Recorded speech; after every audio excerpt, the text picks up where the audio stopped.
بسم اللہ الرحمن الرحیم۔ مواہب ربانیہ، مزاح میں اصلاح۔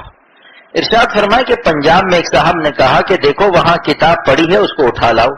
میں نے کہا پڑی ہے نہ کہو، رکھی ہے کہو۔ کہنے لگے پڑی کہنے میں کیا حرج ہے؟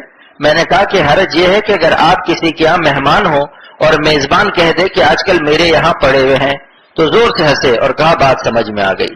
بس اب دعا کرو کہ اللہ مولانا جلال الدین رومی کے صدقے اور طفیل میں ہم سب کی حاضری کو قبول فرما۔ 28,500 اشعار آپ کی محبت کے جو آتش فشاں کی طرح مولانا رومی کے سینے سے نکلے اور پورے عالم میں غلغلہ مچا دیا۔ بڑے بڑے علماء دین آج بھی مثنوی ہے مولانا روم سے، اللہ تیری محبت کی آگ حاصل کرتے ہیں، ہمارے سینوں کو اپنی محبت کی آگ سے بھر دے۔ اے اللہ ہمارے سینوں کو اپنی محبت کا غیر محدود سمندر کر دے، ہم سب کو تقویٰ کی زندگی دے دے، اللہ والی زندگی عطا فرما، گناہوں سے بچنے کے غم کو پیار کرنے کی توفیق دے دے۔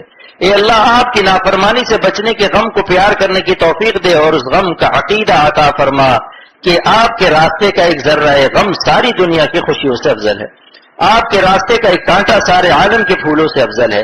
اس لیے اختر کو، میری اولاد کو، ذریات کو، میرے سب دوست احباب کو حسینوں سے نظر بچانے کی توفیق عظیم عطا فرما دے اور ہم سب کو اپنے دوستوں کا عمل اور دوستوں کی زندگی نصیب فرما دے اور ساری زندگی کی دعائیں بطفیل مولانا جلال الدین رومی قبول فرما اور ہم سب کو مستجاب الدعوات بنا، جو دعائیں نہیں مانگی بے مانگے اے خدا۔ اے مالک دو جہاں مجھ کو، میری اولاد کو، میرے سب احباب کو، ان کی اولاد کو، ان کے احباب کو دونوں جہاں عطا فرما دے۔ دست بخشا جانب زنبیل ماں، اے اللہ ہم پر دونوں جہاں اپنی رحمت سے بدل فرما دے، دنیا بھی دے دے آخرت بھی دے دے، اپنی محبت کو غالب فرما دے۔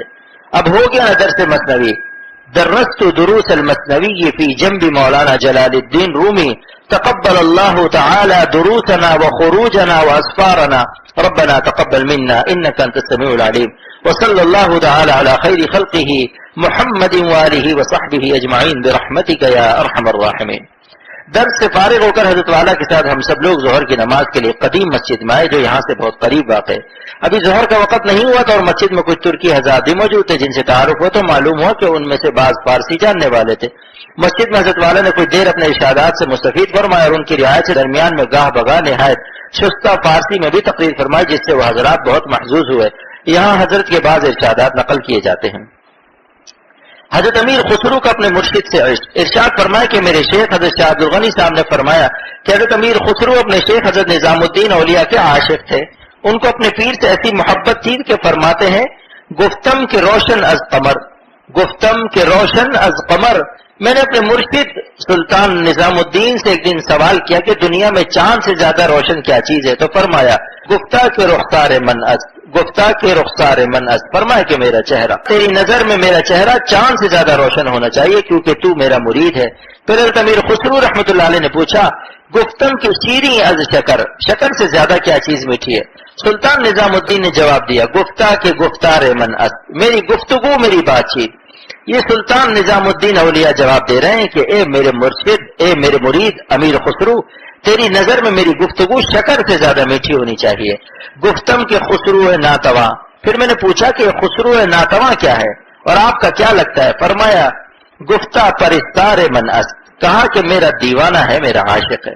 میرے شیخ فرماتے تھے کہ شیخ کی محبت کنجی ہے تمام مقامات کی، اللہ کے راستے کا اونچے سے اونچا مقام شیخ کی محبت کی برکت سے ملتا ہے۔ اسی لیے حضرت جلال الدین رومی رحمۃ اللہ علیہ صاحب قونیہ فرماتے ہیں مہر پاکا درمیان جانشا، مہر پاکا درمیان جانشا، دل مدح الا بمہر دل خوشا، دل مدح الا بمہر دل خوشا۔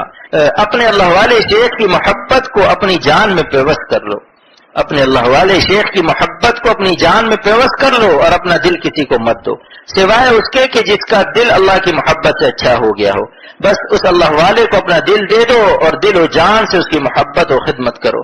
مولانا جلال الدین رومی رحمۃ اللہ علیہ فرماتے ہیں ہر کے خدمت کرد او مخدوم شد، ہر کے خدمت کرد او مخدوم شد، ہر کے خود را دید او محروم شد، ہر کے خود را دید او محروم شد۔ جس نے اپنی عزت کو اللہ پر فدا کیا اور اپنے مرشد کی خدمت کی وہ اللہ کے ہاں بھی معزز ہوا اور دنیا میں بھی معزز ہوا، اور جس نے خود کو دیکھا اور تکبر کیا کہ میں کیوں خدمت کروں، میں کیوں کسی اللہ والے کے سامنے چھوٹا بنوں. وہ قرب خداوند تعالی سے بھی محروم ہوا اور عزت بین الخلق سے بھی محروم ہوا اور شیطان تکبر کی بیماری سے مردود ہوا. تکبر عزازیل را خوار کر بزندان لعنت گرفتار کر. شیطان کا نام عزازیل تھا، فرشتوں جیسا نام تھا، لیکن تکبر کی نحوست سے عزازیل سے ابلیس ہو گیا.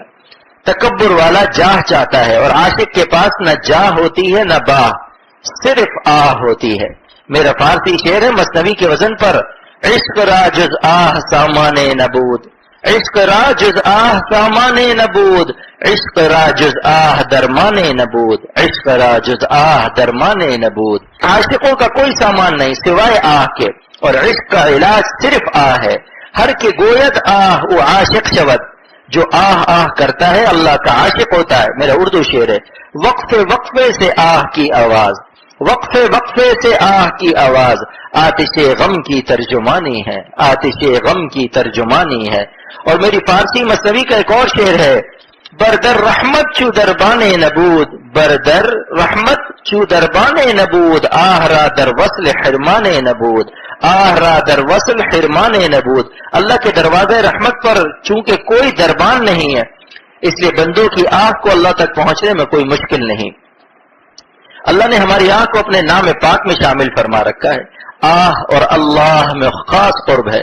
ذرا کھینچ کر اللہ کہو تو اپنی آہ کو اللہ کے نام میں پاؤ گے. یہی دلیل ہے کہ ہمارا اللہ اصلی اللہ ہے جس نے ہماری آہ کو خرید رکھا ہے. برعکس جتنے باطل خدا گزرے ہیں، فرعون، حامان، شداد، نمرود، ان کے نام میں ہماری آہ شامل نہیں. لہذا جو ہماری آہ کا خریدار نہیں وہ ہمارا اللہ کیسے ہو سکتا ہے؟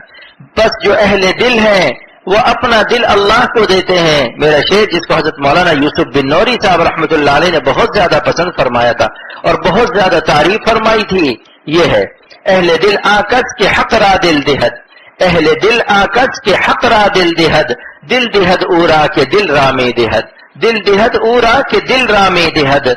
اہل دل وہ ہیں جو خدا تعالیٰ پر دل کو فدا کر دے، اور دل اسی ذات حق سبحانہ و تعالیٰ کو دے دے جس نے ماں کے پیٹ میں دل بنایا ہے.